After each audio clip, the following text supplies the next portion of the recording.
என்னங்க இது சமையல் எரிவாயுக்கு புதிய நடைமுறை? அதாவது சமையல் எரிவுனா நகரம் கிராமம் எல்லாத்துக்கும் ஒரே மாதிரி கொடுக்கணுங்க. அதாவது நகரத்தில் மட்டும் 25 நாள் இடைவெளியில் சிலிண்டர் தரங்கிறீங்க. ஒரு சிலிண்டர் எடுத்து இன்னொரு சிலிண்டர் 25 நாளில் எடுக்கலாங்கிறீங்க. கிராமத்தில் ஒரு சிலிண்டர் எடுத்தால் 45 நாள் கழிச்சு தான் எடுக்கணுங்கிறீங்க. சேலம் மாவட்டம் இளமொழி வந்து கிராமமா, ஒரு சிலிண்டர் எடுத்தால் 45 நாள் கழிச்சு தான் புக் பண்ண முடியுது. நகரத்தில் இருக்கிறவங்களாச்சும் கடையில் வாங்கி சாப்பிட்டுக்கிறாங்க. அப்புறம் மிட் நைட் பிரியாணி போய் சாப்பிட்றாங்க. கிராமத்தில் இருக்கிறவங்க அப்படியா வீட்டில் சமையல் அடுப்பில் தான் செஞ்சு சாப்பிட்றாங்க. என்னங்க உங்கள் நடைமுறை இப்படி பண்ணுறீங்க?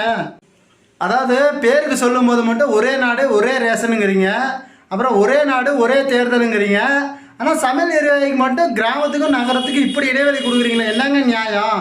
கிராமத்தில் இருக்கிறவங்களாம் என்னங்க பண்ணுவாங்க? என்னங்க இப்படி பண்ணுறீங்க? அவங்களுக்கும் 25 நாள் எடுக்கிற மாதிரி பண்ணி கொடுங்க.